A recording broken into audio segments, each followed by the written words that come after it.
Bonjour et bienvenue sur What's the Fan Experience. Ici, on va parler de ce que mettent en place les clubs pour créer et renforcer le lien avec leurs fans et comment les fidéliser.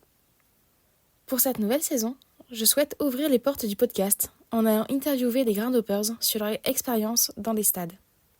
Petite nouveauté, le podcast est enregistré en live sur ma chaîne Twitch Nathan Parle.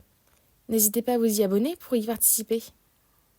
Aujourd'hui, je reçois Nicolas Eudes, fondateur de Stadium Traveler, un outil indispensable pour tous les Groundhoppers. Bienvenue dans What's the Fan Experience. Merci.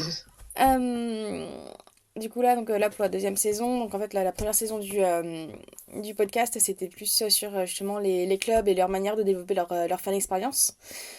Sachant que j'avais volontairement en fait évité le football parce que je trouve qu'on en parle justement beaucoup et je pense il y a d'autres initiatives aussi dans beaucoup d'autres sports qui sont très intéressantes à mettre en lumière. Du coup, c'est ce que j'avais fait donc, pour la première saison. Et cette fois-ci, j'ai envie d'aller vers le côté terrain, le côté plutôt des tribunes. Donc, et justement, on va faire appel à des groundhoppers parce que je trouve que c'est très intéressant en fait comme démarche. Et je pense que vous en avez beaucoup à dire sur justement sur la fan expérience, sur l'ambiance des stades, la culture, etc. Donc déjà, est-ce que C'est tu clair. pourrais te présenter? Ouais, carrément. Donc, je m'appelle Nicolas Eudes. J'ai 25 ans, initialement passionné de foot, basé à Strasbourg, donc dans l'est de la France, et depuis tout petit passionné de foot et de stade plus globalement de l'ambiance. Je sais que mes premiers souvenirs au stade, j'ai souvenir d'avoir regardé peut-être les trois quarts du temps les tribunes avant tout plutôt que le match. Donc, je sais que depuis tout petit, j'ai toujours eu cette vision du foot. Et puis, avec le temps, petit à petit, forcément, on découvre un petit peu des stades à droite à gauche, qu'est-ce qui existe. Et puis, ça m'a fait devenir Groundhopper, où j'en suis maintenant à 99 stades découverts à travers l'Europe. Et en parallèle, depuis 2019 et surtout depuis 2023, je suis le fondateur de StadiumTraveler.com, qui est la plateforme 100% dédiée pour tous les passionnés de stades qui veulent trouver toutes les infos pratiques sur chaque stade. Super. Et du coup, donc déjà, il y a une petite question que j'aime bien poser à tous les invités. Déjà, c'est quoi ta définition de la fan expérience? C'est quoi la fan expérience pour toi? La fin expérience, je pense que c'est un sujet assez vaste. Généralement, je pense que les clubs ont la vision de la fin expérience, que ça se passe au stade, que quand on vient au match, que c'est pas qu'un match de football, qu'il peut y avoir des animations à droite à gauche, des stands. Enfin voilà, c'est un peu de capter le public pour leur donner des intérêts de venir, de passer un moment inoubliable et de globalement que les gens restent plus longtemps, consomment plus et soient du coup des clients un petit peu plus importants pour le club. Moi, je verrais une vision un petit peu plus complète de la fin expérience parce que pour moi, la fin expérience, en fait, ça commence dès qu'on est chez soi. Je sais même qu'il y a des théories qui vont jusqu'au concept où c'est du moment que la personne a connaissance d'un événement. Et ça, j'en suis assez d'accord. Et c'est tout un process, en fait, du moment qu'on connaît l'événement, à se dire, OK, on va y aller, à le préparer, à s'y rendre. Après, bien sûr, sur place quand on est au stade. Et pour moi, il y a aussi un aspect d'après. Parce que quand on a fini quand on a fini le match qu'on est allé voir, pour moi, c'est pas terminé. Il y a quand même encore le concept déjà de rentrer. Et qu'est-ce qu'on en a pensé, comment on va en parler, comment on va le relayer, et est-ce qu'on va vouloir revenir. Donc en fait, c'est une expérience qui, pour moi, la fin expérience, c'est un panel qui est hyper long et que généralement, on va voir ça pour 2-3 heures de match, mais pour moi, c'est carrément un process qui peut durer peut-être des semaines, voire des mois sur l'événement, parce qu'il y a de la préparation et il y a de l'après-coup pour savoir si dans le temps, en fait, c'est de l'expérience qui a été bien ou pas, en fait. Ok, super. C'est vrai que c'est une définition bien complète. Et c'est vrai que c'est un peu différent, on va dire, de ce qu'on peut entendre du côté un peu professionnel, ou du coup, du côté professionnel, c'est plus le développement justement du lien avec, avec sa communauté. Où là, en fait, voilà, on voit bien la différence en fait, de point de vue entre le côté club et le côté des supporters, on va dire. Du coup, en fait, tu as fondé un blog sur le ground dumping. Mais du coup, est-ce que tu pourrais nous expliquer ce que c'est le ground dumping? Ouais, le grand doping, en fait, c'est une nouvelle forme de tourisme. L'objectif est très simple, c'est de voyager, mais pour un objectif qui n'est pas l'habituel de voir une ville ou quoi que ce soit, c'est de découvrir un stade et encore mieux pour un événement sportif. Donc ça parle de foot, ça pourrait aussi être dans d'autres sports, mais c'est vrai que le foot, c'est là où c'est le plus connu en tout cas de nos jours. Mhm. C'est un mouvement qui était né surtout en Angleterre ou en Allemagne, où il y a beaucoup qui étaient habitués à voyager à droite à gauche pour des matchs. Et c'est en train d'arriver en France depuis une petite dizaine d'années, et c'est vraiment en train d'accélérer désormais. Donc le principe, c'est de voyager pour voir un match, et même du coup, souvent, les personnes vont essayer de voyager pour voir plusieurs matchs. Après, du coup, c'est un concept qui est connu, je pense, pour des personnes assez de niche, dans le sens des personnes qui font beaucoup de stades. Mais moi, pareil, j'ai une vision plus large où je pense qu'en fait, n'importe qui même va voir un match par an dans un stade qu'il ne connaît pas, c'est déjà un grand hopper parce que c'est déjà quelqu'un qui cherche à découvrir un stade et qui va voyager spécialement pour ce match-là. Ok, d'accord. Et du coup, c'est quoi ce que tu vas aimer toi le plus dans le ground hopping? Bah, c'est vrai que c'est assez varié, je pense, d'un stade à l'autre, d'une ville à l'autre. Forcément, il y a beaucoup de choses qui peuvent rentrer en jeu. Moi, personnellement, je sais que ça va être avant tout l'ambiance. Ouais. Si je vais viser un stade, etc., c'est principalement pour l'ambiance qu'il y aura en tribune, que va y avoir des tifos, qu'il va y avoir de l'ambiance avec les chants, etc. Voilà, l'idée, c'est vraiment pour moi que ça bouge le plus possible en tribune. Après, Mhm. je pense qu'un deuxième critère qui rentre quand même en compte, c'est l'architecture du stade. Ouais. Parce que forcément, c'est quelque chose qui est aussi toujours intéressant de voir des stades un petit peu impressionnants ou un petit peu originaux. Et en troisième critère, je dirais quand même forcément en fait, tout ce qu'on vit autour du stade, toute la culture, donc forcément les clubs un peu mythiques ou un peu originaux, c'est ça qu'on va aimer, découvrir des cultures un peu différentes. Par exemple, quand on va parler de l'Union Saint-Gilloise, voilà, on sait que c'est une expérience un petit peu particulière, et c'est ça qu'on a envie de découvrir. Le stade n'est pas forcément le plus beau pour tout le monde, mais en Mhm. tant que passionné de grand doping, c'est un des meilleurs stades qu'on peut faire parce que c'est original et c'est différent. Donc moi, c'est mes principaux critères. Après, je sais que d'un grand dopper à l'autre, c'est très variable. Beaucoup iront plutôt sur de l'enjeu par rapport au match, par Ouais. rapport au plus grand stade possible, par rapport au plus petit stade possible. Mm. En tout cas, voilà, pour moi, c'est ambiance, architecture et tout le concept un petit peu original, Mm. différent de l'affiche. Ok, donc il y a vraiment en gros on va dire, de philosophie, on va dire, de grand hopping, où d'un côté, ça va être plus pour le fait le côté performance, et de l'autre, ce sera plus la découverte justement d'un nouveau stade, d'une nouvelle ambiance, etc. C'est ça? Alors ouais, maintenant le Grand Loping sera toujours le côté de découverte d'un stade, mais c'est Ouais. vrai qu'il y aura une grosse différence entre ceux qui viennent pour l'ambiance, pour un élément spécifique comme ça, Mhm. ou ceux qui veulent juste découvrir, bah, je veux voir le Bernabéu, je veux voir l'Emirates Stadium, et je veux, en fait, je veux découvrir que les gros stades. Ouais. Donc là, je pense qu'il y a quand même une grosse différence sur les habitudes. Mm. Après, une nouvelle fois, même quand on parle d'ambiance, c'est très variable parce que, par exemple, moi personnellement, j'adore les stades allemands pour Mhm. l'ambiance allemande, tandis que d'autres vont adorer les stades anglais pour Oui. l'atmosphère anglaise ou sa vie par rapport aux actions, etc. Mhm. D'autres par rapport à l'Espagne. Enfin voilà, chacun va avoir ses envies et ses habitudes Mhm. là-dessus. Donc ça, par contre, ça fait qu'il y a beaucoup de manières d'aimer. Mais c'est pour ça aussi du coup que le grand doping est assez riche parce qu'en fait, il y a des milliers de possibilités d'aimer et d'avoir son propre planning et ses propres envies. Ouais, je vois. Et après, est-ce que pour toi, donc par exemple, les fans qui vont suivre les fans d'une équipe qui vont suivre les déplacements à l'extérieur de leur équipe, pour toi, c'est du grand camping ou c'est juste que c'est des fans qui suivent leur équipe? C'est quoi pour toi, est-ce que pour toi, il y a une différence entre ces deux pratiques? Alors, en fait, ouais, c'est quand même, je trouve, assez particulier. C'est vrai que les personnes qui font les déplacements de supporters ne sont pas des grands dopeurs initialement. Mhm. Alors que sur le fond du fond, techniquement, ils le sont parce qu'ils voyagent pour voir un match Ouais. et découvrir de nouveaux stades aussi par la même Mhm. occasion. Mais leur objectif initial n'est pas de découvrir un stade. Ouais. Leur objectif, c'est de suivre et supporter leur équipe. Ok. Par contre, on sait que forcément ça a de l'impact parce que dans les groupes de supporters, notamment les ultras, les Grand Dopers sont nés là en général. C'est qu'ils ont fait les déplacements pour leur club et ça leur a donné envie de découvrir de nouveaux stades. Après, du coup, c'est un sujet qui est toujours très entre deux dans les groupes Mhm. où t'en as qui sont complètement pour le grand doping parce qu'ils en font partie. Ils aiment faire ça à côté en tant que passion, mais leur club reste prioritaire, bien sûr. Ouais. Mais après, il y en a aussi, par contre, qui à l'inverse sont dans les groupes et ne comprennent pas ce concept-là Mm. parce que être grand doper, c'est être touriste dans un stade. Et donc, Mm. certains n'acceptent pas le concept Ouais. qu'il y ait des touristes qui viennent dans ton stade. Mm. Donc, c'est pour ça que c'est un sujet qui est très touchy. Ouais. Des personnes qui font des déplacements, techniquement, si on suit la définition, c'est des grand dopers, mais sur le concept, en tout cas, ils ne sont pas considérés comme tels, et la plupart, en tout cas, ne veulent pas être considérés comme tels. Parce que l'objectif est un peu différent. Ok, je vois. En tout cas, du moins, c'est ma vision, à Ok. confirmer, Oui. mais c'est comme ça que je vois. Du coup, là, dans le chat, on a une personne qui te salue et il dit que c'est Valentin. Voilà. Salut Donc, je te Valentin et passe salut Romain, le petit message. salut à vous. Donc du coup, donc au niveau de ton expérience donc de Ground Hopper, ça a été quoi ton premier match, donc que ce soit que celui dont tu te rappelles, ou vraiment celui où quand tu as commencé ta démarche de Ground Hopping? Alors, depuis tout petit, je suis basé à Strasbourg, donc j'étais très souvent déjà pour les matchs du club de Strasbourg. Donc là, c'était pas encore du grand doping, Mhm. mais je sais que mes toutes premières, alors j'ai déjà fait un ou deux matchs à droite à gauche, un match à Lille, un match à Paris, etc. Mais je pense que le vrai déclic, ça a été en 2019 où j'étais allé voir Dortmund Bayern Munich en finale de Super Coupe d'Allemagne. Donc ça a été un vrai déclic parce que voilà, c'était une coupe qui était dans un stade mythique, le Signal Iduna Mhm. Park. Donc c'était une première fois où j'ai fait un stade vraiment très différent.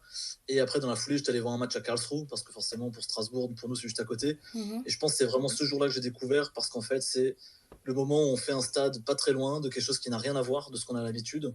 et on se rend compte de la folie que c'est en fait. En fait, Mm. on se rend compte qu'il y a une autre culture, qu'on peut voir des choses tellement différentes. Et de là, c'était un déclic où après je suis allé à Mannheim et j'ai commencé à faire deux, trois clubs à droite à gauche autour. Après, rapidement, il y a eu le Covid qui nous a stoppés. Mm. Et donc pendant le Covid, après, j'ai découvert un peu tout ce qui pouvait exister. Enfin, j'ai développé un peu ma connaissance des types de stades qui pouvaient exister. Mm. Et après, c'est depuis 2021 que là, du coup, dès que les stades ont rouvert, j'ai foncé et j'ai commencé à faire un réel tour des stades pendant 3 ans. Mais ouais, je pense que le déclic, ça a été cette période-là où j'avais fait donc, le match à Dortmund. J'avais visité quelques stades aussi juste en visite autour en Allemagne. Et dans la foulée, le match à Karlsruhe qui a été, je pense, un gros déclic. Ok. Donc là, tu as mentionné aussi le fait qu'il y ait différents types de stades. Donc tu pourrais nous expliquer un peu ce que c'est pour toi ces différents types? Ouais, ben, dans les types de stades, forcément, il y en a des tas. Il y a d'une part, je pense que ce qu'on voit le plus souvent maintenant, c'est les stades hyper modernes. Mhm. Donc, c'est les nouveaux stades qui sont construits pour être dans les normes, pour être optimal en termes d'accueil des supporters, en termes d'expérience, en termes de confort, etc. Certains, ça peut être magnifique. D'autres, forcément, c'est moins bien parce que c'est souvent, enfin, il y a moins d'âme. On va pas y retrouver quelque chose de vivant, d'historique. Enfin, voilà, Mhm. tous les stades qui sont modernes, globalement, vont tous vite se ressembler. Donc Ouais. ça, c'est quelque chose qui est dommage, on perd un petit peu l'âme. Et c'est pour Mhm. ça qu'après, il y a un autre type de stade qui est le stade à l'ancienne. Mm. Là, pour le coup, on parle vraiment des stades assez vétustes. Voilà, dans les plus petites divisions quand même généralement, mais en tout cas, ça existe. Où là, c'est des stades qui sont pas forcément entretenus. En tout cas, ils font ce qu'ils peuvent juste pour avoir le strict minimum. Ouais. Et je dirais qu'il y a un troisième stade un petit peu intermédiaire, où là, c'est le stade qui est un ancien stade, mais qui est continuellement un peu amélioré, rénové. En tant que Strasbourg, forcément, je parlais du stade de la Méno, parce que la Méno, voilà, c'est un stade qui est assez ancien, Mhm. mais qui est continuellement rénové pour être adapté. Et là, actuellement, Ouais. le stade est en pleine rénovation, où ça reste le même stade, Mm. mais qui est adapté pour l'améliorer. Donc ça fait un petit peu trois types de possibilités. Chacun ses avantages, ses inconvénients, mais ça n'empêche que les trois, et c'est, quand on parlait des Groundhoppers sur leur type de plaisir, Mhm. chacun peut avoir ses plaisirs. Ouais. Quelqu'un, ça peut être par exemple, justement, je vais voir que les gros stades nouveaux, le nouveau Bernabeu flambant neuf, Ouais. alors qu'à l'inverse, il y a beaucoup de groundhoppers, c'est bah, je vais aller voir le stade d'Ulm qui est complètement à la ramasse et qui est le strict minimum à l'ancienne. C'est D'accord. vraiment chacun sa culture et ses envies, mais il y a un Ouais. peu de tout du coup. Ok, ouais, parce que ouais, c'est forcément c'est pas c'est pas la même ambiance dans les stades qui sont ultra modernes et qui sont justement très sectorisés et où à l'inverse, tout à l'inverse dans les anciens stades où c'est plus on va dire bénévole dans le sens où bah, justement c'est souvent géré par enfin, souvent c'est par des petits clubs donc il y a beaucoup de bénévoles qui travaillent. Moi souvent ce que je vois c'est notamment bah, à la buvette où c'est vraiment des deux salles deux ambiances littéralement quoi. Ouais, bah, c'est clair. Et sur les Euh, infrastructures, sur tout ce qui est mis en place, mhm, ça n'a rien à voir. c'est clair. Donc du coup, pour toi, ça a été quoi ta meilleure expérience dans un stade? Alors si tu en citais plusieurs, tu peux aussi. Ouah, c'est vrai que ça c'est hyper dur à dire parce que dans la masse on est à plein où c'est marquant et après on en fait Ouais. d'autres on se dit c'est tout autant marquant. Euh, Je fais beaucoup de stades en Allemagne, donc je sais qu'il y a beaucoup de matchs en Allemagne où j'en suis ressorti vraiment très marqué, Mhm, parce qu'en fait, c'est juste la découverte de quelque chose qu'on ne connaît pas. mhm, Notamment, je pense à un exemple le plus marquant, mais j'avais fait un match à Magdebourg il y a 2 3 ans, un club qui est actuellement en deuxième division allemande, d'une ville très honnêtement assez perdue en Allemagne, ouais. qui n'a que le foot. Mhm, Et ça a été un. En fait, on m'en avait parlé, j'avais vu passer sur les réseaux qu'ils étaient un club avec une grosse ambiance. J'y étais allé et ça avait été un choc complet que actuellement pour moi c'est même peut-être une des meilleures ambiances d'Allemagne, d'accord. parce qu'il a un corps qui est très puissant vocalement. Mhm, Et par la même occasion, j'avais découvert le parkage de Munich 1860, qui est le mhm, deuxième club de Munich, qui, pareil, avait aussi une plutôt bonne ambiance. Et en fait, dans la foulée de ce match, ça m'avait fait rencontrer un supporter de Munich qui m'a fait découvrir son stade, etc. par la suite. En fait, ça a été une ouverture de waouh, c'est des expériences folles. Et Magdebourg, depuis, je suis retourné encore 2 fois. Donc, je pense que c'est quand même un marqueur de voilà, c'était une très belle expérience et ça m'a fait y retourner alors que c'était pas forcément à côté. Après, quand je réfléchis en moment fort, si bah, l'an dernier avec l'Euro 2024, mhm, forcément en tant que frontalier, bah, j'étais à tous les matchs de la France. bien sûr. Alors forcément, c'est un peu particulier parce que bon, on n'avait pas un gros niveau de jeu sur le terrain Mm, et on n'a pas fini comme on le voulait. mhm, Mais je pense que c'était tellement marquant parce que c'était un moment, enfin, quand on vit un événement international comme ça, que tout le monde suit. Enfin, en France, tout le monde va regarder les matchs, etc. Que d'habitude, on voit à la télé et que là, on le vit sur place et qu'on le vit en tribune, dans le club des supporters, etc. C'est un moment qui est tellement unique et on le voyait l'an dernier surtout, enfin surtout je pense pendant l'Euro, on voit une grosse différence là-dessus, où les Français qui suivaient à la télé disaient que c'était nul, enfin l'équipe était pas bonne et c'était pas terrible tout ce qu'on voyait, alors que nous en tribune on vivait notre meilleure vie parce que l'Allemagne qui organisait c'était quelque chose de fou, les fan zones autour, toute l'expérience au stade était complètement folle et qu'en tribune on voyait pas forcément le niveau sur le terrain, donc juste nous on kiffait et ça c'est vraiment, enfin vivre un événement aussi majeur de ce type-là, ça restera vraiment une expérience je pense marquante. Et en ok. troisième, genre, j'ai pas un match en particulier, mais je sais qu'à chaque fois que je suis allé à San Siro, Mm. à Milan, ça a été un moment fort parce que c'est un stade qui est tellement à part, tellement unique. Enfin, on sent le mythe à peine quand on y arrive. Donc, ça restera aussi un moment marquant. Je suis allé plusieurs fois, mais ça a toujours été une valeur sûre. Ok. Et donc, du coup, à l'inverse, t'as eu des mauvaises expériences dans des stades? Alors, souvent, quand j'en parle, c'est toujours un peu étonnant, mais ma pire expérience au stade, ça a été le Santiago Bernabéu. Ouais. Pourtant, un des stades les plus prisés et Mm. voulus. Après, j'ai été en période de travaux. C'est toujours le problème qu'un stade en travaux, c'est Ouais. forcément pas optimal et ça casse quelque chose. D'autant plus que c'était le COP qui était en travaux, donc il y avait encore moins d'ambiance que d'habitude. Mais c'est vrai que c'est un stade où j'ai vraiment absolument rien ressenti. En fait, Mhm. quand on était dedans, ça me paraissait vraiment mort, où il n'y avait pas de. Personne vivait le match, en fait. C'était vraiment l'impression d'être dans un endroit où on regarde du foot, mais c'est pas très passionnant et ça bouge pas beaucoup. Peut-être que j'étais juste pas sur le bon match, pourtant ils avaient gagné, etc. Mais voilà, c'est des expériences qui sont comme ça. Mhm. Après, sinon, en déception, c'est vrai que j'en ai pas tant que ça. Enfin, chaque stade, à chaque fois, c'est des découvertes. Et donc, même des stades où c'est peut-être un peu moins bien que ce qu'on peut imaginer, ça reste toujours un moment de découverte. Et là, j'ai un autre exemple parfait où, en 2021, j'avais été à un match à Genève, donc pour le Servette FC. Et Mhm. j'étais pas au courant, mais c'était l'époque encore du pass sanitaire. Ouais. Et tous les groupes ultra avaient boycott à cause du pass sanitaire. Donc, je me suis retrouvé un match du Servette en barrage de Conference League. Autant dire qu'on était 1000 en tribune à tout casser. Oh waouh. Donc, c'était censé être une expérience absolument cataclysmique pour un déplacement aussi complexe et tout. Là, c'est clair. Mais en fait, j'en suis ressorti avec mon pote avec une expérience. On a kiffé parce qu'on a découvert autre chose et Mm. qu'on a été pleinement imprégné dans une culture locale où du coup ils se débrouillaient à quelques-uns, lançaient des chants, etc. Et en fait, ça m'en sort que là, 4 ans après, j'en ai encore des souvenirs, alors que c'est censé être le pire match que je pouvais voir potentiellement dans ma vie. Donc, finalement, ça qui est bien avec le stade, c'est que peu importe ce qui se passe, en général, on en garde quand même des souvenirs intéressants, peu importe que ce soit en positif ou dans le négatif. Ok, c'est pas super. Euh, Et en fait, personnellement, quand je vais dans les nouveaux stades, j'essaie toujours de me préparer un peu en amont pour essayer de voir par exemple les accès ou ce genre de choses. Toi, tu as une routine pour ça, pour aller dans les nouveaux stades ou dans des nouveaux clubs? Ouais, ça c'est toujours ouais, c'est un sujet majeur sur préparer à l'avance, sur les accès, comment s'y rendre, parce que ça c'est un sujet tellement important sur place, on peut vite perdre du temps, on peut vite galérer. Et comme j'ai dit tout à l'heure, pour moi l'expérience elle commence bien avant qu'on se rende au stade. Et c'est tout un sujet que je considère que si on galère pour arriver au stade, peu importe ce qui se passe après, déjà l'expérience elle est mauvaise. On va Ouais. juste retenir de j'ai galéré, je suis arrivé en dernière minute, j'ai raté le début du match, j'ai raté un but, enfin peu importe ce qui se passe, ça va forcément être une mauvaise expérience. Mhm. Donc, pour moi c'est un sujet majeur. Le rituel, simplement, j'ai toujours sur Google Maps. Après, sur Ouais. Stadium Traveler, on recense aussi les infos à ce sujet-là. Donc, souvent, je les ai déjà vus, ou en tout cas, je vais les vérifier Mhm. pour regarder. Mais ouais, c'est toujours un peu le rituel de préparer à l'avance, regarder les 2-3 trambus qu'en tout cas le club mentionne, ou qui sont les informations officielles relayées par le club. Et en général, j'en fais un mix, tout en sachant que, en général, quand on arrive dans la gare d'un club, enfin d'une ville, on va souvent voir des supporters avec des maillots, etc. Donc en général, je les suis tout simplement. Que s'ils vont prendre un bus ou un train, bah, je vais les suivre parce que je suis quasiment sûr qu'ils vont arriver au stade. Et c'est vrai que ça a toujours été à peu près le cas. Ouais. Donc ça, c'est vrai que c'est toujours un peu un rituel aussi de suivre les locaux. Parce Mhm. que finalement, au moins, on est sûr qu'ils vont arriver à destination. C'est clair. Ok, je vois. Ensuite, comment tu achètes tes tickets? Alors, pour la billetterie, c'est toujours par les billetteries officielles. Ça, Mhm. c'est quelque chose qui est toujours important, mais de passer par les billetteries donc, des clubs. Alors, c'est pas toujours simple parce que toutes les billetteries ne sont pas forcément connues ou Mhm. faciles à comprendre avec des systèmes très particuliers. La culture y joue un rôle énorme, notamment qu'en Espagne, on va acheter son billet de match 2-3 jours avant, tandis qu'en Allemagne ou en Angleterre, on va les acheter 2 mois avant. Ouais. Donc voilà, c'est quelque chose qui est forcément à connaître. Mhm. Mais ouais, donc toujours par les billetteries des clubs, ça permet d'avoir de toute façon le meilleur prix, d'être sûr que c'est officiel et bah, d'éviter toutes les problématiques potentielles de fraude, de billets qui ne fonctionnent pas, etc. Donc ça, c'est vraiment un sujet très important. Ok. C'est sûr que ouais, tout ce qui est c'est vrai que les vendeurs à la sauvette, en fait, c'est un peu, on va dire, le fléau, on va dire, des clubs, bah, notamment, je pense, pour tout ce qui est du tourisme. Parce que bah, c'est vrai que c'est un peu le piège à touristes un peu classique, quoi, un peu comme les vendeurs à la sauvette près de la Tour Eiffel, quoi. Donc, Exactement, c'est un vrai sujet mm, pour les clubs qui est très problématique parce c'est que ça. même avec des protections extrêmes, il y aura forcément toujours un moyen d'en faire ça. C'est ça. Mais les clubs le prennent quand même de plus en plus en main. Il y a de plus en plus de Ouais. technologies qui permettent de limiter. Je vois maintenant avec l'UFA où les billets sont sur une application dédiée, le QR Ouais, code qui apparaît 2 heures avant le match, qui change à chaque fois que ça c'est ça. charge, toutes les 30 secondes. Donc c'est des systèmes qui en fait permettent que c'est quand même vachement limité Mm, maintenant.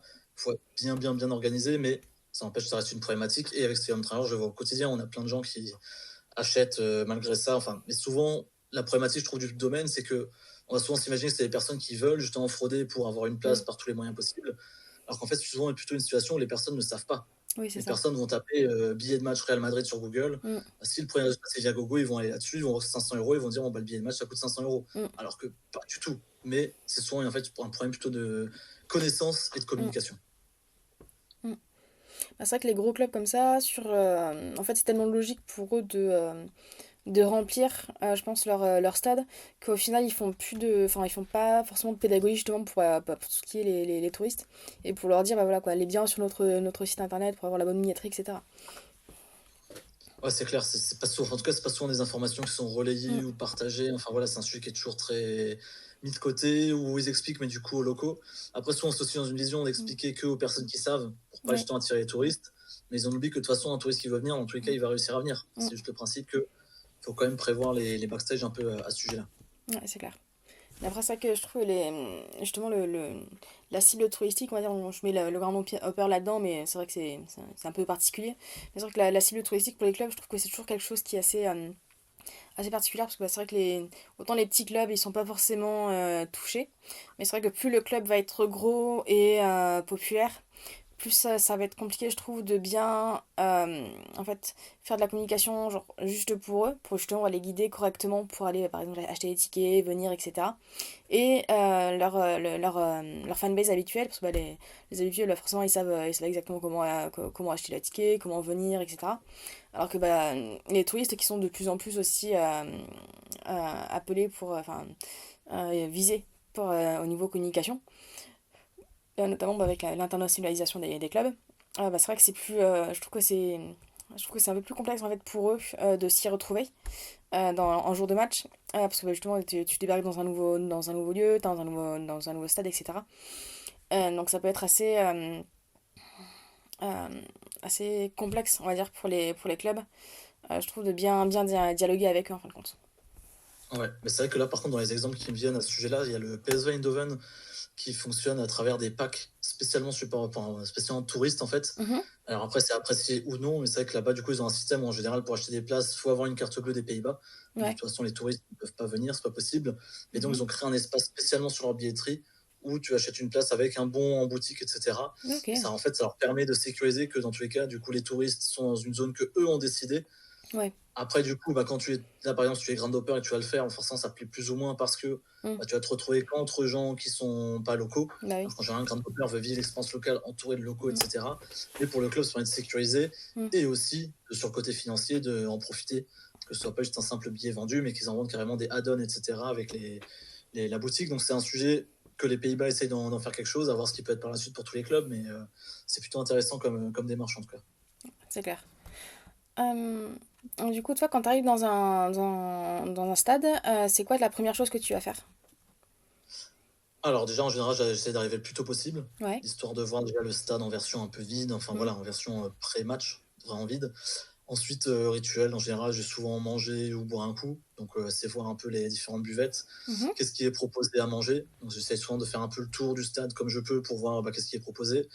Et si on peut payer par carte ou en liquide, parce que ça c'est un sujet qui peut souvent être problématique aussi. Ouais. En Allemagne, ils ont souvent le cas où ils acceptent que du liquide. Ouais. Donc, problème forcément, si on vient pas avec du liquide, on est vite bloqué. Mhm. Et après, j'essaie de voir s'il y a après des petits shows, des petites animations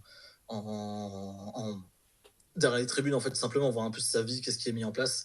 Ça, au sens que je suis dans une position où j'ai envie d'étudier un peu la fin expérience, mais Ouais. ça m'empêche, c'est toujours un peu le rituel de comprendre un peu comment ça s'organise parce que c'est tellement différent d'un stade à l'autre. C'est toujours très intéressant à découvrir. C'est sûr, ok. Euh, et donc, du coup, donc en termes de fan expérience, justement, donc tu as fait plusieurs stades et plusieurs pays. Et du coup, qu'est-ce que c'est les différences et ou les similitudes que tu as pu repérer lors de tes différentes expériences?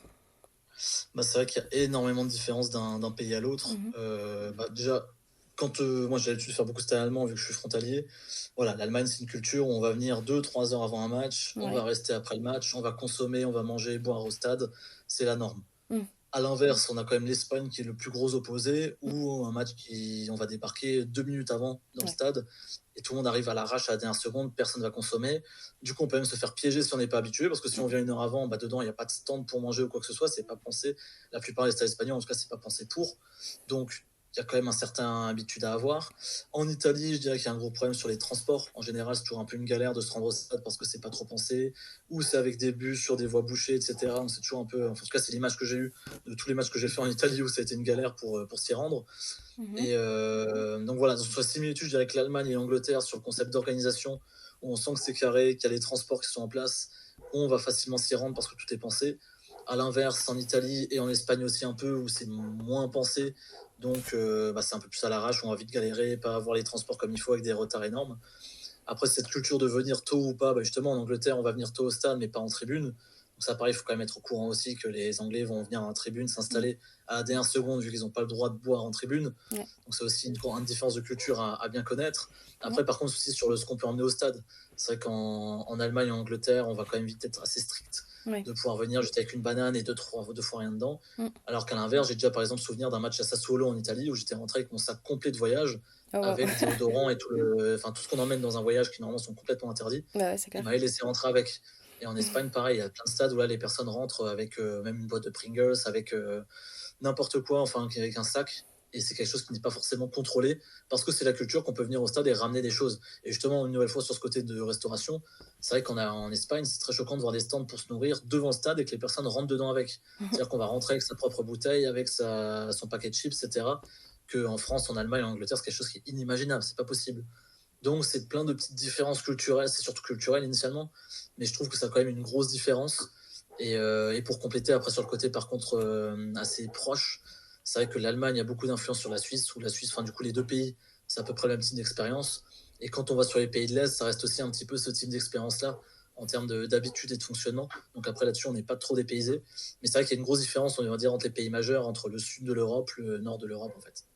Ok. Ok, je vois. Donc en gros, au nord, c'est quand même un peu plus strict, alors que plus tu descends, plus ça va être léger au niveau des normes, etc. Ouais, c'est un peu en tout cas ce que j'en ressens de mes expériences. Ok. Alors, comment ton... Donc, là, tu t'es développé toute une expertise en fait dans le sport business. Et justement, donc, comment ton œil de professionnel peut t'aider à comprendre et améliorer donc, ta propre expérience dans les stades que tu vas visiter? Pas forcément du fait que j'ai fait Stadium Travelers, ça fait que chaque stade, je vais un peu plus, enfin, je vais avoir un œil d'analyse de ce qui est mis en place, plutôt que de juste vivre le match, faire aller-retour pour un match et c'est tout. Donc, c'est-à-dire que déjà, en avance, je vais analyser tout ce qui est information pour s'y préparer, qu'est-ce qui est mis en place, qu'est-ce qui est annoncé, faire en fait un vrai benchmark globalement de leur communication, de qu'est-ce qui est annoncé. Sur place, après, je vais forcément avoir un œil analyser, comme j'en parlais avant, mais sur le côté, quand je vais voir un stand de nourriture, je vais pas juste me dire, ah il y a ça qui est bon à manger. Là, ça va être plutôt global, à justement voir, ok, qu'est-ce qui est mis en vente, de quelle manière, Mhm. est-ce qu'on peut payer en liquide, en cash ou pas. Voilà, toute l'expérience en fait qui est proposée là-dessus, et comment est organisé leur système, est-ce que ça a vite ou non, de quelle manière ils sont organisés derrière le stand. Et après, plus globalement aussi, sur l'expérience, qu'est-ce qui est mis en place. J'ai cherché un bon exemple. Par exemple, en Allemagne, ils vont mettre beaucoup de pubs pendant le match sur les écrans du Ouais. stade. Alors que par exemple, en France, pendant un match, il ne va pas y avoir de la pub comme ça en plein match. Mhm. Que là-bas, c'est normal. Là-bas, ils vont par exemple sponsoriser aussi des corners. Mhm. Dès qu'il y aura un corner, même parfois, j'ai eu pour des blessures. Pour des blessures où ils avaient un partenaire médical qui s'affichait sur les écrans avec une petite musique. C'est des manières un peu développées, mais forcément, c'est des choses que, en tant que spectateur lambda, je pense pas que je verrai, enfin, je ferai la différence, je ferai attention. Mhm. Mais en tant que forcément dans le sport business, c'est quelque chose où on voit la différence. Ouais. Et du coup, je vais facilement avoir l'œil sur, OK, comment c'est géré, comment c'est organisé. Et tout en gardant en tête que forcément, Excellent Travel, sujet de prédilection, c'est les accès. Donc, la chose numéro une que j'ai souvent regardé, c'est les accès, comment c'est géré, les transports en commun, comment ils sont organisés, comment ils préparent les filles, etc. Les parkings, qu'est-ce qu'ils proposent. Ça, c'est un sujet qui est vachement majeur et que quand on ne sait pas, c'est vite une galère en tout cas. Ok, je vois. Donc, quel conseil tu pourrais donner au club pour qu'ils puissent améliorer leur fan expérience? Je pense que ça revient à ce qu'on disait de base sur le concept de fan expérience. Parce qu'en Mhm. fait, en général, les clubs, quand on leur parle de fan expérience, je pense qu'ils ont la vision de on va mettre un petit peu de flamme avant le début du match, à la Ouais. mi-temps, on va faire une animation et un jeu concours, et à la fin du match, on va essayer de faire une offre pour qu'ils restent boire un coup. Alors que c'est bien plus global que ça, Ouais. et nous, forcément, c'est nos sujets sur les accès et l'avant-match, mais pour moi, il y a déjà un vrai premier sujet qui est la communication, Ouais. et qu'énormément de clubs ne partagent aucune information sur comment se rendre au stade, de quelle manière, comment c'est exactement, les bons liens pratiques, qu'est-ce que je peux emmener au stade, qu'est-ce qui est prévu, enfin voilà, tout ce côté de préparer en amont la personne pour s'organiser au mieux. Mhm. Et ça, c'est déjà un palier important parce que si on n'a pas les bonnes infos, comme on a dit tout à l'heure, on va passer une mauvaise expérience d'entrée parce qu'on va galérer en y allant. Donc je pense que ça, c'est un vrai sujet de préparer les informations à l'avance, surtout que c'est un travail qui n'est pas non plus phénoménal. Mm. C'est juste de préparer et communiquer clairement sur qu'est-ce que je peux faire, qu'est-ce que je peux emmener, etc. Des parkings, etc. Par exemple, des clubs qui vont se plaindre que les personnes viennent trop en voiture. Bah, faites de la bonne communication Oui, sur le c'est ça. covoiturage, sur les parkings vélos, Mm. sur les parkings relais, mais pas juste dire allez en parking relais. Mm. Où sont les parkings relais, à quel tarif, comment ça fonctionne, le bon lien. C'est juste aller un petit peu plus loin dans l'info et de fait, parce que les personnes, si on leur donne pas l'info comme ça, ils vont pas chercher par eux-mêmes. Et ils vont se mettre dans la galère et après, voilà, c'est comme ça que ça va se passer. Oui. Donc, il faut essayer de mâcher un petit peu le travail et leur donner la main, mais ce qui permet que l'expérience commence déjà super bien avant d'être arrivé. Mm. Bah, ça, c'était une. Là, là, pour compléter ça, j'ai un exemple hyper concret que Ouais, j'ai vas-y. vu il y a 2-3 jours avec le FC Hombourg. Donc là, on parle d'un club de D4 allemande, de la 4e division. Ouais. Petit stade, pas une grosse communauté, etc. Et eux, sur leur site, je suis tombé sur un onglet complètement dédié où ils expliquent très précisément comment se rendre au stade, les transports en Mm. commun, le lien vers le site de la ville, les parkings, une nouvelle fois avec le lien vers le site de la ville qui recense tous les parkings un par un, toutes les infos sur qu'est-ce qu'on va pouvoir manger sur place, Mhm. toutes les infos qu'on a envie de savoir à l'avance Ouais. pour éviter de galérer ou de se poser la question. Et même, je vois par exemple par rapport aux personnes en personne de situation de handicap, Mhm.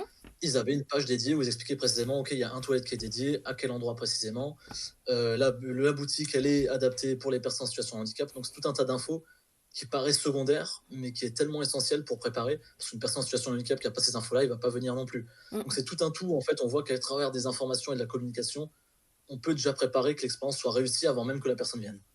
Ok. C'est vrai que moi, à ce niveau-là, donc au niveau de la communication, c'est vrai que c'est toujours assez trouble, je trouve. Parce que justement, je trouve que la communication, c'est un peu vu, je trouve, en Europe comme étant pas forcément la dernière roue du carrosse, mais en tout cas celle où qu'on va un peu négliger. Et c'est vrai que là, bah, pendant les Jeux Olympiques, donc, j'ai été voir des épreuves, donc je sais pas si tu as fait aussi. Mais du coup, là, pour le coup, genre en fait, genre 2 3 jours avant les épreuves, on recevait un mail avec justement toutes les informations, donc à quelle heure c'est les stades ouvraient, où est-ce qu'on pouvait manger. On avait parfois des plans du site, donc par exemple j'étais au Golf National pour aller voir une épreuve de golf féminin. Et donc là-dessus, en fait, on avait même carrément la carte interactive où on pouvait suivre bah, le parcours, etc. Et donc il y avait même la météo, il y avait même voilà, donc il y avait les différentes explications sur le bus, comment s'y rendre, etc. Et c'est vrai que c'était bah, du coup ça a énormément fluidifié mon expérience parce que bah, c'est vrai que moi donc du coup j'étais sur Paris et se rendre au golf national, c'est vrai que c'est un peu complexe quoi. Donc c'est vrai que bah du coup ça a énormément fluidifié les choses quoi. Et c'est vrai que c'était C'est clair que les JO, c'est un des meilleurs exemples mm, qui peut être en termes de justement d'expérience. Que j'ai été aussi pour une dizaine de jours à faire un petit peu tout ce qui était. mhm, Et c'est vrai que l'aspect information était extrêmement travaillé à l'avance, ouais, avec une application qui est vraiment optimale pour ça. mm, Et ça change tout. Du fait qu'on a des plans, que c'est très clair en termes d'information. Sur les transports, alors après, forcément, on est sur les JO, donc j'imagine bien que par rapport à un club, il y a une différence de moyens et il y a surtout une différence majeure qui est le côté bénévole. mhm, Que, effectivement, si un club avait 1000 bénévoles à disposition sur un événement, ce serait différent. Mais ça n'empêche que, même par exemple, par rapport au transport, c'était assez fou que dans n'importe quel métro, si on y rentrait, il y avait une pancarte qui était bien en place au bon endroit mm, qui t'indiquait qu'en fait, tu n'as plus à te poser de questions. Juste tu suivais et c'est même ça. si tu à l'autre bout de Paris, tu allais te retrouver de toute façon avoir ton sport comme il faut. Mm, Et même au Golf National, une fois que c'est arrivé pour prendre la navette, etc., enfin, c'était tellement guidé. Enfin, tout, on voit que là, tout a été pensé de A à Z et que rien n'a été mis de côté. mm. Et ça fait une différence énorme. Mm. C'est vrai que c'est aussi la grande différence au jeu. Donc c'est vrai qu'il y avait tout un service qui était dédié justement à la fin de l'expérience et ils étaient vraiment, je crois, une bonne cinquantaine, soixantaine de personnes, sachant qu'en plus sur les sites, il y avait aussi des personnes. Donc c'est vrai que c'est totalement différent bah, justement des clubs où bah, très souvent ils vont avoir peut-être genre, si vraiment ils ont créé des postes, il va y avoir peut-être 2 3 personnes. Je crois que le max que j'ai vu en Europe, ça va être Lyon, où à un moment donné, je crois qu'ils avaient 6 7 personnes. Mais c'est vrai que très souvent, en fait, la fin d'expérience, c'est souvent vu comme justement, bah, comme tu l'as dit, les animations, un peu la nourriture. Et par contre, tout le reste, bah, c'est un peu négligé bah, parce que le problème aussi qu'on a souvent, surtout en France, je trouve, c'est que bah, on n'a pas la main en fait sur nos stades, sur comment les aménager, etc. Donc c'est vrai que du coup ça va aller impacter beaucoup de choses au niveau de la fan expérience, quoi. Ouais, c'est clair, souvent il y a cette problématique par rapport aux villes, même par exemple aux accès, et cetera. Bah, c'est en lien avec la ville, donc forcément on n'a pas la main, on peut pas mettre en place. Là, ce qu'on parlait avant, par exemple, des pancartes pour les JO, bah, c'est clair Mm. qu'un club, il va pas facilement aller mettre des pancartes en ville, et cetera. En termes d'organisation, ça devient C'est une ça. machine de guerre. Enfin, mais ils ont l'avantage par rapport aux JO, par contre, c'est dans le long terme. C'est-à-dire Mm. qu'une action qui est mise en place, elle peut être en place pendant 20, 30 ans à venir. Donc, Exactement. c'est là qu'il y a un travail à faire et que les villes, en plus, en sont tout aussi gagnants. Parce Mm. qu'on montre que ce que je suis découvert, qui est pourtant logique, mais c'est un Traveler, c'est que forcément un stade qui, par exemple, est galère d'accès Mm. par rapport à des voitures, etc., bah, en fait, initialement, surtout la ville qui en pâtit. C'est Mm. pas tant que ça le stade, lui, il en pâtit sur l'expérience, mais c'est la ville, avant tout, qui, du coup, son réseau routier est bouché, va être bloqué. Sur d'autres événements, ça va être encore plus compliqué. Et donc, eux aussi ont tout intérêt, mais sur la problématique de réussir à faire l'entre-deux et surtout de l'imaginer, ce qui est souvent là le plus dur, en fait. Mm. Ça.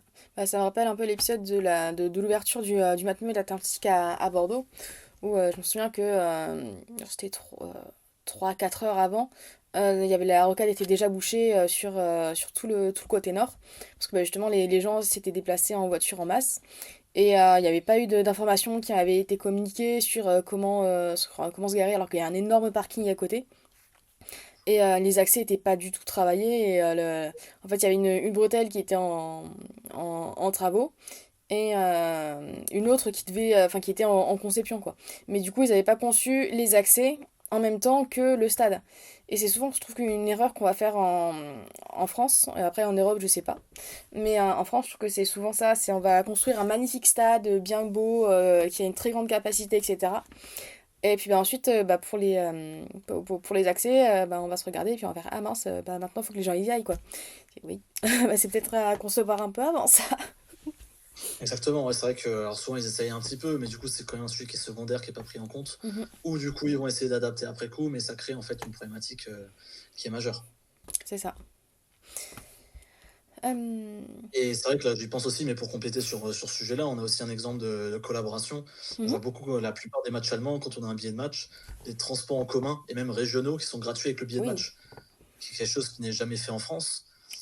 Parce que bah, du coup, dès qu'on va aller parler des compagnies, etc., ils vont être oula, enfin, on veut pas de, on veut pas que ça ait du bordel, etc.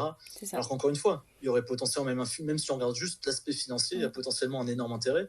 Parce qu'actuellement, quand il y a des transports communs un jour de match en France, je pense pas qu'il y a énormément de monde dans la totalité qui paye réellement son billet. Il y en a beaucoup qui vont juste monter dedans comme ça, en ressortir, ils n'auront pas payé. C'est clair. Alors qu'à l'inverse, imaginons que même si le club se met en accord avec la compagnie, Mm. de dire que voilà, sur le billet de match, ça représente, je sais pas, 20, 30, 50 centimes, bah, sur les 30 000, enfin sur les 20, 30 000, 50 000 personnes du stade, forcément, ça revient plus intéressant pour la compagnie de Mm. transport plutôt que juste les quelques-uns qui auront acheté leur billet. Et c'est quelque chose qui change toute la différence, que Mm. forcément, même quand on va mettre en avant de ne pas venir en voiture, bah, quand les transports sont gratuits avec le billet de match, c'est le cas en Allemagne, les personnes ne se posent même pas la question d'aller en Mm. transport en commun, c'est l'évidence. Parce que c'est gratuit. Et ils n'ont C'est pas à se ça. poser la question, est-ce que le billet, je peux l'acheter ou Mm. pas, comment ça marche, ça va être la galère, je vais pas y arriver. Mm. C'est gratuit, on monte dedans, on ressort, terminé. Mm. Donc après, c'est encore une fois une autre culture, Mm. parce que forcément les Allemands sont très déjà sur les transports en commun, etc., en temps Ouais. normal, sur les trains, mais ça n'empêche qu'il y a tellement de choses potentielles à faire. Et on voit dans d'autres pays, là j'ai vu encore cet après-midi que la finale de Coupe d'Italie à Rome, ils vont le faire, qu'un billet de match va donner Mm. accès à l'ensemble des transports en commun gratuits le jour du match. Et ça change tout, parce que du coup, les personnes ne vont pas venir en voiture, et naturellement, ils vont prendre les bus pour se C'est rendre au ça. stade. Et donc là, ça change déjà toute l'expérience. C'est clair. Mais c'est vrai que je trouve qu'en Allemagne, du coup, ils ont un peu une facilité dans le sens où justement, tout ce qui est les réseaux de transport, etc., non, ils sont plus centralisés, je trouve, quoi, au niveau même de leur village, etc., enfin, de la structure, on va dire, de leur ville. Je trouve qu'ils sont plus... Enfin, ils sont mieux... Comment dire? Ils vont être mieux connectés, on va dire, pour aller justement, enfin pour développer correctement du transport en commun. Alors qu'en France, c'est vrai que bah, on a beaucoup de petits villages, de petites routes, etc. Donc c'est vrai que ça fait plein de tout petits réseaux, de petits vénages. Et c'est vrai que bah, moi, par exemple, quand je vais à Bordeaux, je vais poser ma voiture dans un parc relais et ensuite je vais prendre le tram. Mais du coup, c'est vrai que ça me fait faire des étapes, etc. Ah, c'est clair. Après, forcément, ça, quand je le vois en Allemagne, c'est souvent qu'effectivement, bon, ça, c'est la culture allemande. Mm, C'est l'histoire d'Allemagne qui fait que les villes sont comme ça, ouais. rapprochées, qu'ils ont tous des gares. Mais c'est vrai que ça fait une différence, parce que du coup, tous les stades sont sur une sorte de ligne de RER. Mm, Évidemment, si un stade est sur une ligne de RER, bah, c'est 1000 fois plus simple pour amener des milliers de personnes d'un coup qu'un tram ou un bus. mm, Enfin, dans un RER, on va mettre facilement 10 ou 20 fois plus de personnes qu'un bus ou un tram. Donc, évidemment, c'est plus simple en termes de transport, donc ça, c'est ça qui est dommage. Mais on a l'exemple, par exemple, de Lyon. À Lyon, le Groupama Mm. Stadium qui a été construit. Alors, ça a été pensé par rapport au parking relais, au tram, Ouais. etc. Personnellement, mon expérience, je sais qu'à chaque fois j'y étais pour aller avec du tram, ça a toujours été une galère à faire des queues pas possibles au Mm. retour et attendre jusqu'à 1 heure dehors à faire la queue. Mm. Alors, c'est dommage quand c'est autant en périphérie, n'ait pas été sur une gare RER, justement, enfin peu importe le type de train, et que là, ça aurait simplifié fois 1000 la possibilité de venir hyper facilement au stade. C'est ça. C'est un peu le problème des stades qui ont été construits pour l'Euro en 2016. C'est qu'ils ont beaucoup été construits en périphérie. Et ça a été construit pour des super événements. Et ça n'a pas été conçu dans le sens où il faut l'utiliser au quotidien. Donc c'est vrai que c'est quelque chose qui va beaucoup impacter la fan expérience en fin de compte. Complètement. Donc pour en revenir un peu à mes questions, donc est-ce que tu aurais des conseils justement pour les personnes qui souhaitent commencer dans le ground hopping? Tout simplement de se lancer, ne pas avoir peur d'essayer, pas avoir peur du côté de c'est un autre pays, comment ça va se passer, Mhm. etc. Ça, je pense déjà c'est essentiel. D'un côté où voilà, ça, c'est clair, c'est voyager et on n'a pas forcément l'habitude. Mais quand on est au stade, on oublie tout le reste en fait. Donc ce côté-là, faut vraiment pas avoir peur, faut se laisser aller. Par contre, de bien s'informer, Mhm. parce que ça reste hyper important, parce que chaque pays a sa culture. Mhm. Là, on l'a vu encore récemment avec un cas d'un jeune Parisien qui a été viré du stade en Angleterre parce qu'il était avec un maillot du PSG et qu'il a célébré un but. Mhm. Alors ça, effectivement, c'est malheureux, mais ça n'empêche que c'est la culture. Mhm. Quand on va en Angleterre, il faut savoir que la culture anglaise, bah, il n'y a pas de supporters adverses en tribune latérale. Mhm. C'est pas par règle comme ça, c'est par leur passif, Mhm. hooligan, etc., qu'il y a plein de règles qui ont été mises en place et que C'est c'est ça. une obligation de sécurité. Mhm. Donc, c'est plein de petites choses à prendre en compte qui sont hyper importantes parce que si on Mhm. ne le sait pas, alors par contre, effectivement, on peut avoir une mauvaise expérience. Et notamment, si par exemple, on va avoir un match un peu n'importe où, bah, pas se retrouver dans le COP, de bien faire attention sur la tribune où on va. Donc, c'est plein de choses où il faut essayer à l'avance de se préparer au mieux. Alors, forcément, il n'y a pas toujours l'information. C'est pour ça que nous, au Stadium, on essaye de pousser au maximum Mhm. toutes les infos qui peuvent être utiles dans ce sens-là. Mais Mhm. je pense que voilà, il y a vraiment un côté de préparer au mieux, de ne pas avoir peur. Et un troisième point, de ne pas hésiter en fait à en discuter parce que c'est une communauté qui est énormément portée sur l'échange. Donc sur les réseaux sociaux, il y en a un petit Mhm. peu partout. Ouais. Rapidement, si on s'intéresse un peu au stade, on va vite tomber sur quelqu'un qui en fait à droite à gauche. Ouais. Et ce côté communautaire, en fait, c'est une vraie aide parce que c'est les personnes qui vont donner les réels bons plans de ok, bah, j'y suis allé, à savoir qu'il y a ça, il y a ça, il y a ça. Là-bas, attention à ça. Là-bas, ne va pas de telle manière. Là-bas, prends bien ce tram-là, c'est plus rapide. Enfin, c'est plein de petites choses qui peuvent mettre en confiance et qui permettent après de développer un peu ses connaissances. Donc voilà, ne pas avoir peur, s'informer au maximum et ne pas hésiter à en parler autour de soi, à rejoindre en fait, cette communauté de passionnés qui justement aiment le partager. Mhm. C'est pas ce concept de très fermé, justement au contraire, c'est une communauté qui est très ouverte et qui a pour but d'échanger et se partager les bons plans, les conseils et la passion en fait. Ok. Donc vraiment bien donc en gros ne pas hésiter à se lancer et puis de bien surtout bien se renseigner un peu en amont quand même sur les différentes règles. Exactement. Ok. Donc maintenant pour parler un peu d'un autre sujet donc tu vois donc la fin d'expérience tu vois c'est un, un concept qui est venu des États-Unis mais nous en Europe on a quelque chose que eux n'ont pas. C'est les ultras qui est qui font qui sont à la fois un énorme argument pour nous parce qu'ils font vibrer les stades d'une manière euh, vraiment très particulière mais ils provoquent aussi beaucoup de controverses donc notamment voilà, ce qu'on avait dit donc avec le hooliganisme où personnellement j'aime bien quand même je préfère séparer un peu les deux choses mais c'est vrai que souvent c'est un peu mélangé malheureusement. Et du coup c'est quoi ton expérience sur ce sujet? C'est un vrai sujet hyper majeur sur les stades et surtout en Europe parce que c'est un sujet qui est continu, on l'a encore vu récemment. Mhm. Alors comme tu l'as dit, en fait, c'est tout simplement qu'il y a une énorme différence entre ultra et hooligan Mhm. qui crée déjà un fossé qui n'est généralement pas fait. C'est-à-dire qu'en général, va toujours avoir l'amalgame que c'est les supporters Mhm. et ça a le bon nom, c'est ultra et puis hop, c'est lancé dans le sac. Alors que déjà là, il y a une énorme différence que ces personnes-là n'ont pas du tout le même objectif. Mhm. Les ultras dans leur optique de supporter le club et d'apporter l'ambiance, tandis que les hooligans c'est juste la bagarre, c'est tout ce qui les intéresse. Mhm. Et ils profitent des événements sportifs, de la masque, de ce que ça engendre, des tensions, etc., pour se bagarrer. Mhm. Donc ça, c'est quelque chose qui est déjà hyper, hyper important. Alors le travail a quand même été fait dans le passé pour qu'il n'y ait plus d'hooligans dans les stades. Mhm. Malheureusement, il y en a toujours, c'est quelque chose qui est récurrent et qui arrivera toujours à vivre d'une manière ou d'une autre. Mais on voit par exemple en France avec les arrêtés préfectoraux Mhm. qui sont dans le but de prévenir ces violences. Mais justement, les hooligans qui est arrêté préfectoral ou non, de toute façon, ils vont le faire. Mhm. C'est pas quelque chose qui va les bloquer. Ils sont C'est ça. beaucoup plus loin que ça. Donc, c'est quelque chose qui est contre-productif. Parce Mhm. que du coup, ça prive des personnes qui ne sont pas concernées par ça. Mais donc, c'est vrai que les ultras, par contre, c'est quelque chose que je trouve qui est dommage que ce soit. En fait, très souvent, ça a une très mauvaise image. Alors que les mauvaises choses qui peuvent se passer, c'est généralement peut-être 0,5% du temps. Mm. Ils oublient que 99, voire 99,9% du temps, Mm. ça se passe bien, c'est de belles images, c'est de belles actions, C'est que ça. les ultras en général, c'est des actions caritatives dans les associations, etc., où ils vont faire des actions en tous les sens, Mhm. qu'ils font ça bénévolement juste par pure passion, qu'ils vont animer le stade, qu'il y a plein de clubs et de stades qui vivent grâce aux animations des ultras. S'il n'y avait pas cette ambiance-là, il y aurait beaucoup moins d'intérêt autour du club. Donc c'est forcément, après ça peut créer des problèmes parce qu'ils ont chacun forcément, ils ont leur vision à eux, qui n'est pas forcément celle du club, donc forcément ça peut créer des controverses, mais il y a tout intérêt à être dans l'échange et la co-construction parce qu'il y a tout à gagner en fait. Il y a tout à gagner. C'est pour ça que le rôle de référent supporter, c'est aussi quelque chose qui est bien, qui a été mis en place pour créer ce lien-là qui est hyper important, qui par le passé n'était pas du tout créé en fait, tout simplement. Alors là, du coup, ça permet en tout cas de créer du lien, de créer de la connaissance. Et c'est aussi de la même manière quand récemment il y avait la possible dissolution de groupe ultra à Saint-Etienne. C'est bien la preuve, c'est quelque chose de complètement illogique parce que s'il y a de la dissolution, bah, évidemment, il n'y a plus de représentants. Et donc là, forcément, ça ouvre la porte à ce que ce soit la guérilla et qu'il n'y a absolument plus aucune règle et plus de représentants. Alors des représentants d'associations, justement, c'est une mine d'or pour les clubs, les autorités, parce que c'est des contacts directs de personnes qui sont dedans et qui savent se parler intelligemment.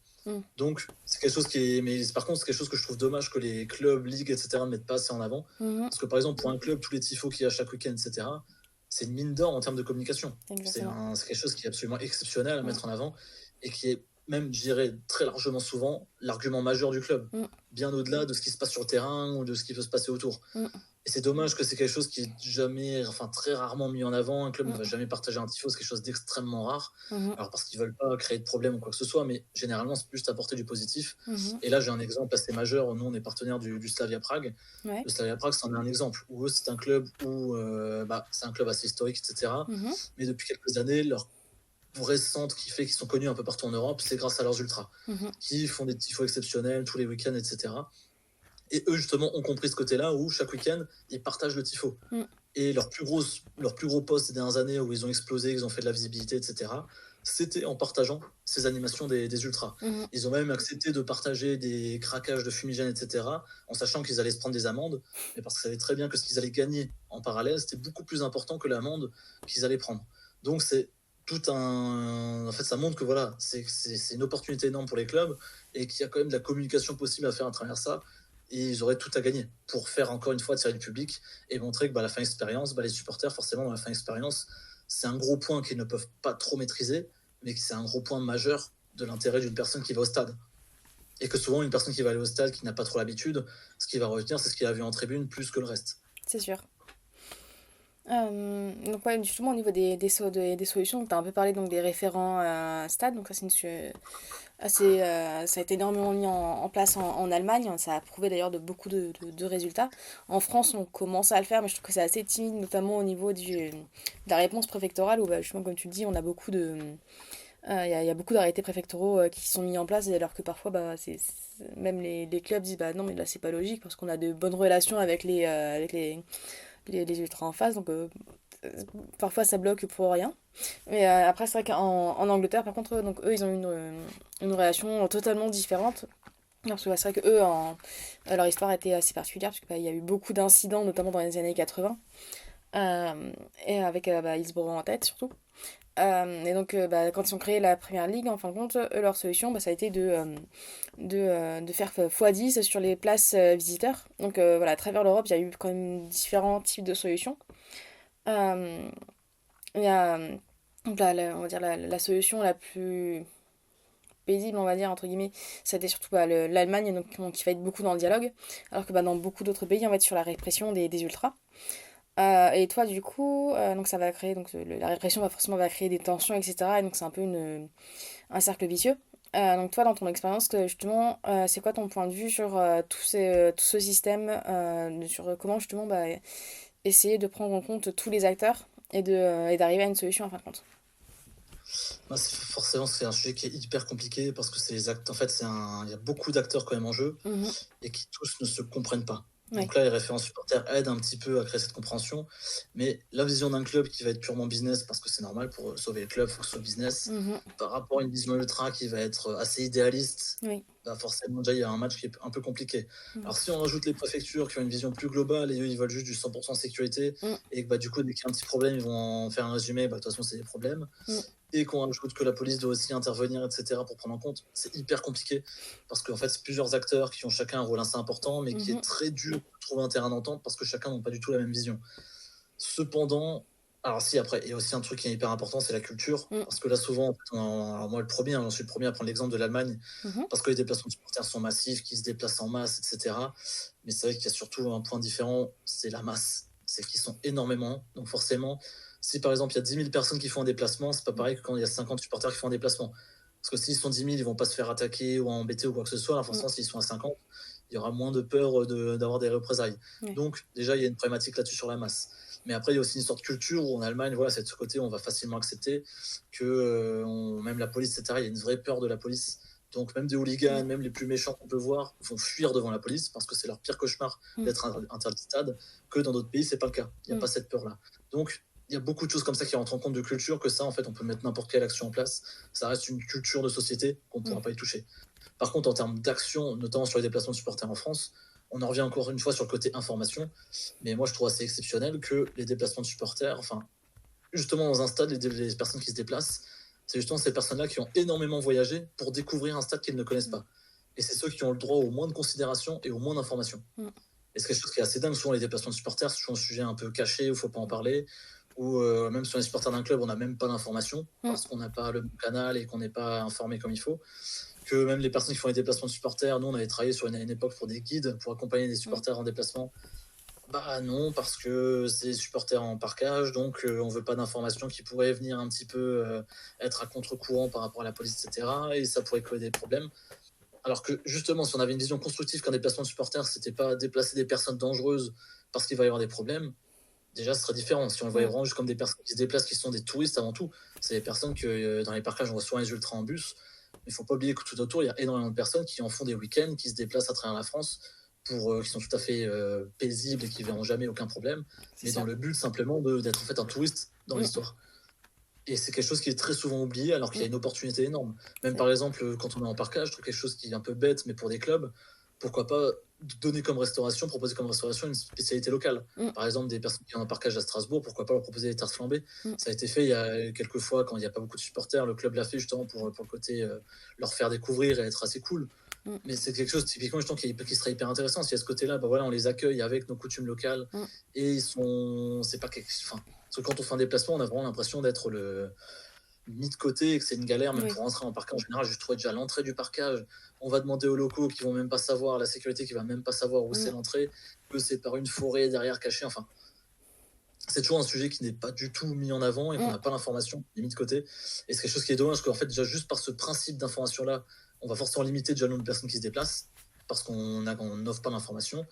Et par le comportement qu'il y a avec ces personnes-là, forcément, les personnes après se sentent stigmatisées. Mm. Et donc, en fait, ça crée tout un contexte où les personnes peuvent que devenir énervées et pas contentes de ce qui se passe, parce que ça se passe pas correctement. C'est ça. Donc en fait, c'est tout un problème plutôt de vision de la chose, Mm. parce que certains vont voir les déplacements comme une opportunité voilà, de tourisme, en fait, Mm. simplement, tandis que les autorités vont plutôt voir le côté, c'est des problèmes potentiels. Mm. C'est vrai que c'est assez, je trouve que c'est assez un peu paradoxal dans le sens où bah, on va aller interdire les déplacements de supporters, etc. Mais d'un autre côté, une personne seule peut très bien aller acheter un billet sur sur le site du club et venir bah, avec son maillot planqué, etc. Donc du coup, je trouve que c'est assez débile, je trouve, au final, de faire des interdictions de style, etc., au lieu de rétablir le dialogue. Parce que bah, justement, on va plus créer de la frustration, et donc la frustration va engendrer de la colère, etc., un peu comme dans Star Wars. Donc c'est vrai que Exactement, c'est ça. Et que souvent, du coup, vaut mieux avoir un gros parcage, mais qui au moins sécurise, nous quand Marseille se déplace, Mm. et qu'au moins tous les Marseillais soient ensemble, plutôt Mm. qu'ils soient éparpillés partout. Parce qu'en France, forcément, c'est pas compliqué d'avoir des billets. Là, encore une nouvelle fois, différence avec l'Allemagne, c'est qu'en Allemagne, c'est très compliqué d'avoir des billets. Mm. Donc, pour avoir un billet, il faut être membre. Donc, forcément, n'importe qui ne peut pas acheter des billets. Mm. En France, c'est souvent très simple d'avoir des billets, donc il n'y a pas de système de sécurisation, c'est pas nominatif, il n'y a rien de tout ça. Donc, dans tous les cas, si on veut, on peut. Donc, Mm. ça pose déjà forcément une problématique principale que vaut mieux gérer intelligemment et que ce soit bien séparé plutôt que l'inverse. Mm. Ça me rappelle une des premières fois où j'étais, je crois la première fois que j'ai été au Matmut Atlantique. C'était pour un Bordeaux OM justement. Et je me souviens qu'en fait, donc il y avait les ultras qui venaient d'arriver. Et donc en fait, sur ce stade, l'entrée des ultras, elle se fait sur le côté, à côté de la voie de tram. Et en fin de compte, juste à côté, t'as aussi l'entrée des VIP, pas très loin. Et je me souviens qu'il y avait des personnes donc, qui étaient VIP et ils avaient un maillot de l'OM. C'était des supporters de l'OM et qui vivaient à Bordeaux. Et donc ils s'étaient acheté une place comme ça dans des loges, je sais pas trop quoi. Et du coup, ils ont dû se faire escorter en fin de compte parce que ils étaient obligés de passer à côté des ultras. Donc forcément, ils étaient ils étaient très énervés quoi. Mais il n'y avait pas eu non plus de baston. Mais c'est vrai que il y a eu un petit moment de chahut, on va dire. Mais après, les ultras se sont calmés quand même assez rapidement. Ils sont retournés dans l'ambiance du gros derby, quoi. Et c'est vrai que je trouve que ça fait partie, en fin de compte, des problématiques, on va dire, de conception des stades où ils vont pas voir les choses de vision globale, c'est juste que souvent ça va être des villes qui vont commander les stades, et même les entreprises qui sont quand même spécialisées pour faire les stades, donc ils devraient quand même avoir une certaine expertise pour justement concevoir, avoir justement, avoir en vue ce genre de problème, ils vont pas les prendre en compte, et justement ça peut créer ce genre de situations qui sont pas logiques en fin de compte. Tout à fait. C'est une vraie problématique sur l'emplacement, le parcours, etc. qui est pensé, parce que dès qu'il y a des croisements potentiels, c'est une problématique potentielle absolument énorme. C'est ça. Euh, et du coup là pour finir un peu, donc pour finir l'interview, je voulais parler un peu de ta plateforme, donc Stadium Traveler. C'est une plateforme du coup que tu as créée pour mettre en commun donc les expériences que les différentes personnes ont vécues dans des stades et un peu du coup aider justement la communauté à vivre de meilleures expériences. Tu peux nous en parler un peu justement de cette plateforme? Ouais, tout à fait. Moi, en fait, c'est ce que j'en parlais tout à l'heure sur le match à Dortmund que j'ai vécu en Mhm, 2019. Ça va être un énorme déclic. En fait, pendant une semaine, j'ai galéré à trouver les infos sur OK, comment on trouve un parking. mhm, Le club ne donnait aucune information. Il disait juste qu'il y avait 10 000 places de parking. Mais qui a accès, à quel prix, comment, où ça? Aucune info. mhm. Et donc sur internet, on trouve absolument rien là-dessus. Pour la Ouais. restauration sur place, il fallait avoir une carte de membre du club, la recharger sur son téléphone portable ou avec du liquide. Oh, Il wow. y avait un système de consigne pour les gobelets qu'à l'époque en France, c'était pas encore très commun. Mhm. Donc quand ça achetait 5 euros, il faut savoir que c'est 7 euros, c'est pas 5. Et vu qu'on le rechargeait sur une application mobile, on n'avait pas rechargé assez. Enfin, c'était une expérience complète qui était assez compliquée. Et ce qui est étonnant pour un stade aussi connu que Dortmund, que tout le monde a envie de découvrir. Ouais. Et en fait, c'était un déclic à me dire, mais pourquoi l'information? Il n'y a pas un site qui recense les infos sur tous les stades. Mm. Parce qu'il y a forcément du monde qui se déplace. Par la même occasion, j'avais fait des visites de stade à Hambourg, à Berlin, et j'étais choqué que toute l'année, en fait, on remarque que des visites de stade, même si ça coûte 20, 30 euros pour voir des stades vides, c'est toujours plein. Il y a toujours du monde qui visite du stade, Mhm. même qui est vide. Donc c'est qu'il y a un potentiel énorme de personnes qui aiment découvrir des stades. Ouais. Et quand je cherchais sur TripAdvisor, voir si j'avais pas raté des infos de conseils de personnes, en fait, non. Parce que quand ils parlaient de Dortmund, ils parlaient tous de c'est une super ambiance. Mais ça, on le sait, c'est pour ça qu'on y va. Ouais. Personne pouvait raconter qu'il y avait tel parking, qu'il y avait telle expérience qui pouvait être faite. Enfin voilà, tout ce qu'on aimerait savoir à l'avance. Que si je vais en Espagne, de pouvoir manger avant le match, plutôt que se retrouver bloqué, que dans le stade, il n'y aurait pas à manger. Et donc, c'est pour ça que j'ai créé StadiumTraveler.com, qui est la plateforme 100% dédiée au stade. Et en fait, donc, le concept initial de Stadium Traveler, c'est de partager toutes les infos pratiques sur tous les stades du monde entier. Donc, on recense plus de 2300 stades dans le monde pour lesquels on complète au fur et à mesure, mais on donne toutes les infos sur comment y accéder, les offres sur les transports en commun, les parkings, qu'est-ce qu'on va pouvoir manger, est-ce qu'il y a une boutique au stade, des bonnes adresses, des bars, etc. à connaître. Voilà, l'idée c'est de partager toutes les infos qui peuvent être assez essentielles quand on se déplace. Mhm. Et du coup, les personnes peuvent créer un compte sur la plateforme, enregistrer tous les matchs qu'ils ont visités au stade pour avoir un peu leur collection de stades visités. Et ils peuvent partager leur avis comme un TripAdvisor, mais dédié au stade. Mm. Dans cet objectif, que quelqu'un qui veut découvrir un stade, il vient sur Stadium Traveler, il va trouver nos infos qui ne sont que les infos officielles. On Mhm. va expliquer précisément le système, comment ça se passe, etc. Et qui peut comparer avec les avis de la communauté pour voir des personnes qui l'ont vécu, qu'est-ce qu'eux recommandent. Et comme ça, il peut se faire soi-même après sa propre expérience et s'organiser grâce à toutes les infos et tous les liens qu'on a partagés. Et notamment un des sujets majeurs qui est la billetterie. On en parlait tout à l'heure de passer par les billetteries officielles des clubs. Ça, c'est clair qu'il n'y a aucune explication de nulle part sur les systèmes de billetterie. Donc nous, on fait un gros travail là-dessus, d'essayer d'expliquer chaque billetterie, quel est le système global, parce que forcément d'un match à un autre, si on l'affiche, les derbies, etc., c'est pas pareil. Mais on essaie d'expliquer, voilà, pour telle billetterie, Il faut attendre, par exemple, le Real Madrid, il faut attendre 2-3 jours avant le match. Avant, s'il n'y a pas de billets en vente, c'est normal. Qu'à l'inverse, en Allemagne, il va falloir être membre, telle info pour être membre, voilà comment faire. Ouais. On va vraiment essayer d'expliquer comment ça marche pour informer et éviter le plus possible toutes les problématiques qu'on peut avoir avec des faux billets, avec des problèmes sur les transports, etc. Ok, je vois. Et du coup, c'est juste réservé au football ou vous faites aussi des salles, par exemple, de basket ou autre? Alors actuellement sur la plateforme on est foot et rugby, parce Ouais. que même initialement en fait on parle de stade, donc pour nous même concert par exemple ce serait concerné, parce qu'un stade ça reste les mêmes infos peu importe l'événement qui s'y joue. Bien sûr. Après on sait que la problématique ça peut être intéressante peu importe le sport, donc on sait qu'à terme on aimerait s'ouvrir basket, hand, volley, on a déjà des clubs à droite à gauche qui nous avaient contactés à ces sujets-là, donc ça c'est une potentielle évolution, mais pour l'instant on reste sur les stades en tant que tels, pour garder la logique du projet et pas se perdre par rapport aux salles, etc. Ouais. Donc pour l'instant on est foot et rugby. Merci beaucoup pour votre écoute.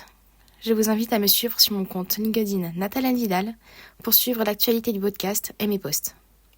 On se retrouve bientôt pour le prochain épisode. Bonne journée!